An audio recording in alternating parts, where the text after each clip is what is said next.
What's up, YouTube? This is Josh, the Zion Warrior, and we're doing a little bit different video today. As my dogs are, I've taught my dogs how to forage. They can eat strawberries, squash, zucchini, but I'm taking two of them on a hike today. Oh man, they're loading up the sky. I'm taking a hike back to the nature reserve to where I had my first Bigfoot encounter, or as we call them here in Florida, the skunk ape. They are starting to build up like they always do, right at 4:30. It's about 5 o'clock right now, you guys. Right at 4:30 on the western skies. There's two that are live and direct. One up that way. And then there's another one going down right there. But they're doing all these shorties. And these shorties ain't nothing to mess with, because they all build up together. And they look like, later on, I found out, or just by observation alone, that these short ones turn into a bunch of pillow type clouds that float together, and they kind of blend in. But they're more stratus. Like if you know your chemtrails, then you know what I'm talking about. They're almost see-through, you know what I mean? So anyway, we had another hard freeze last night. In fact, we had to run the water. The farmer we leased to, he ran the water till, oh lordy, at least 12:30. So it was a really, really cold freeze. It stayed cold all day. But you can see it's getting close till dark. And I want to hurry up and get back there. I don't want to be back there at dark time. Even though I got a pistol. I got two dogs. Solo, Shiva, come here. I got my rock hammer / hatchet.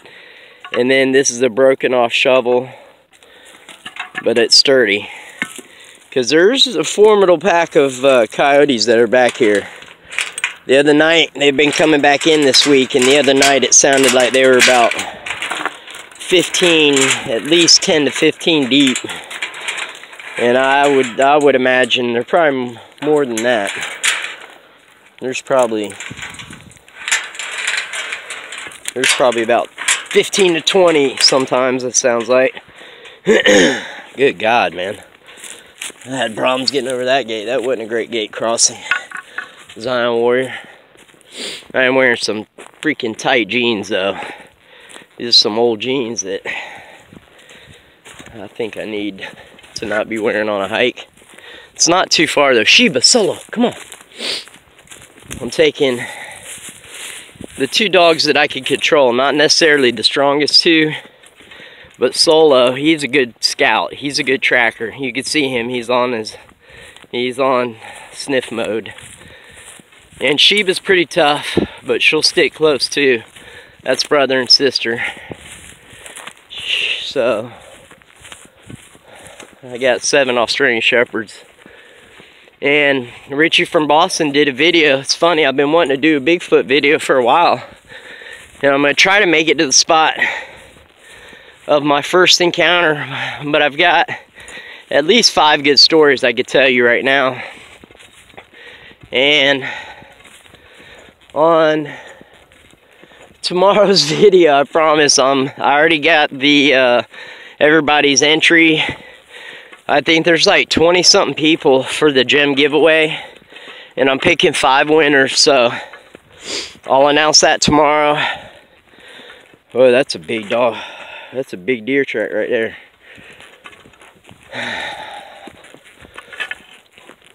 I gotta kind of get quiet here. We're starting to get to the nature reserve. But I have 5 different stories. I'll start with the first one. And as we get closer to this area I'm talking about, where I found a nest, that's where we're hiking to right now. And I had another encounter there with a friend, and we got the heck out of there before dark. It was crazy. we started hearing trees snapping. And, alright, anyway, we'll get to the first story. And it was when we first bought the property out here, and as you can see, we're already to the nature reserve, and it's wild. It connects from here to the Ocala National Forest in Central Florida, 100 miles north of me. This is basically, I-4 divides Florida in half. Bears can't cross I-4. I'm sure mountain lions and deers, not mountain lions, but Florida panther, I'm sure they get their way across, but for the most part, they're probably pretty intimidated by it, and they don't. So we screwed everything up right there. Florida's natural corridor. And this is the basically interstate system for all wildlife. This is their 75 north and south from I-4 going north.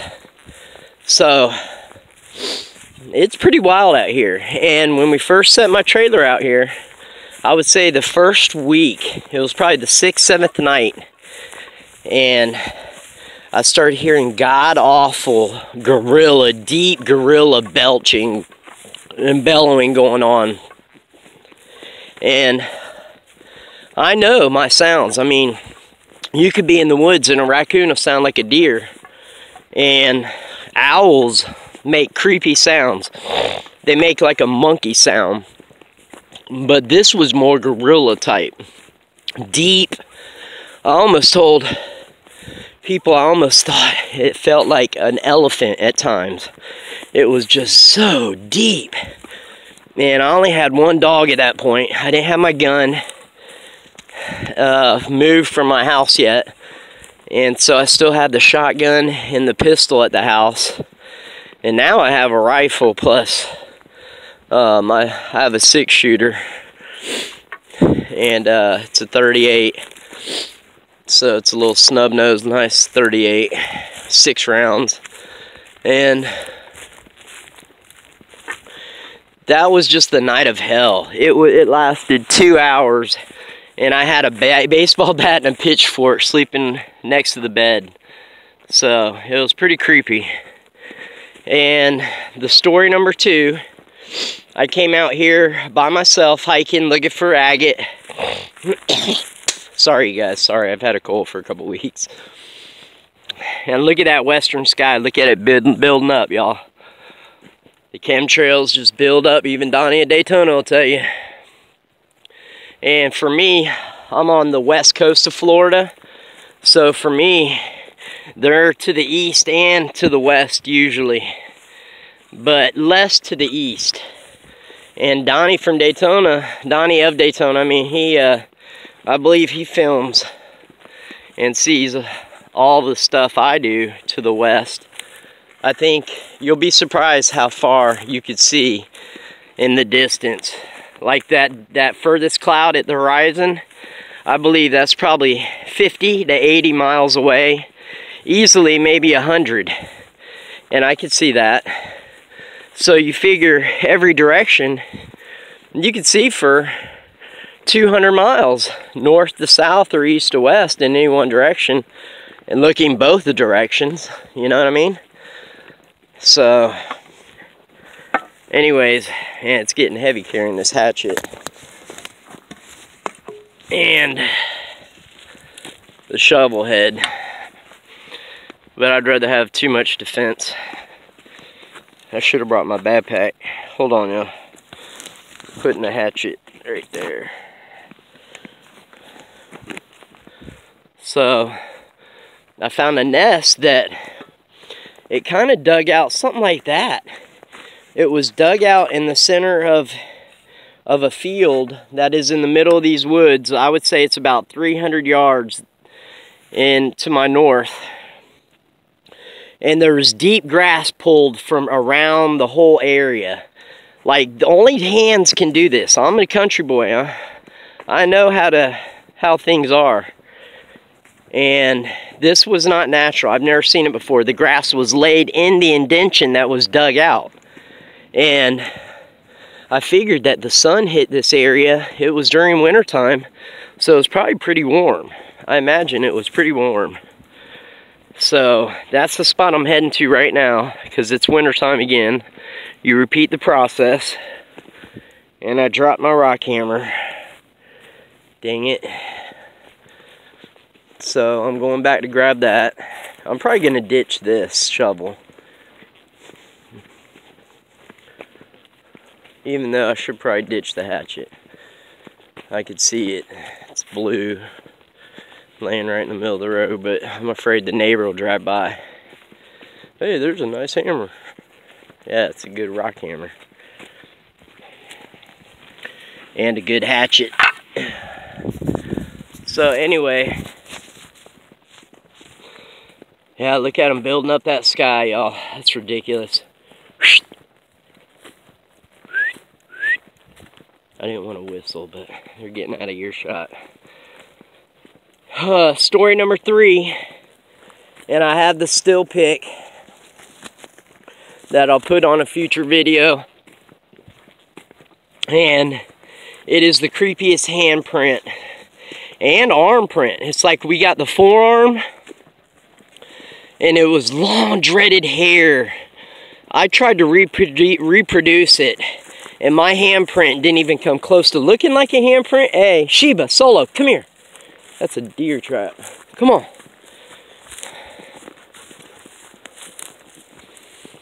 And it was the longest handprint you'll ever see. The fingers were like 6 to 8 inches long. It was disgusting. And so obvious. Like, there's no way I could have reproduced this. Even an expert, you could take a costume and maybe dip your costume in grease, because you could tell the hairs were oily. And you could see they were all similar pattern. It was really creepy. And it's these woods right here, man. I call them now the death woods, because there's nothing, there's no sound. Listen.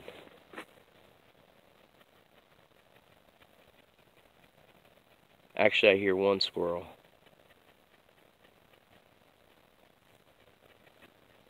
But they're very quiet, these woods. And that's not normal.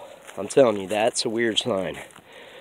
Alright, the third weird thing that happened, fourth weirdest thing out here. The last story is the one with witnesses besides me. These are just stories I've had. I come out here, this is right in the same area I always go. Probably a half mile further than the nest that I'm about to take y'all to. We're gonna have to, it's gonna have to be video 2 where we're out at the nest. And basically, I couldn't find my way back. This is a spot I've been to 20 times in my lifetime. And it felt like I was just walking in circles, and it was freaking me out. It started freaking me out about the 3rd time I did the circle. And I was thinking to myself, wait a minute. I am not making any ground. I'm not getting any closer to the canal than I was a half hour ago. And what usually should have took me 5 to 10 minutes, took me an hour and a half to get out of. And I sat up against a tree, took a couple deep breaths, prayed, and I felt like the force was sucking me in. I swear to God, I've never had that feeling before. Excuse me, Lord. But that was probably the most scared I've ever been in my life. I have Solo with me, one dog, and he's goofy, and I was thinking he's not going to find the way out. And luckily I heard the Interstate 75 to my west, and that's what pretty much got me out, is I just followed the sounds of the interstate to my west. So it was creepy. I'm going to warm my hands up, and we're going to jump the fence up here. Video 2 will be when I get closer to the nest area. And it's getting dark fast, y'all. I don't want to be out here with that pack of coyotes. I'm going to strap up my pistol in about 10 minutes here. So I want to be ready to shoot from the hip, because this is getting into some deep woods here. I'm way past earshot, scream.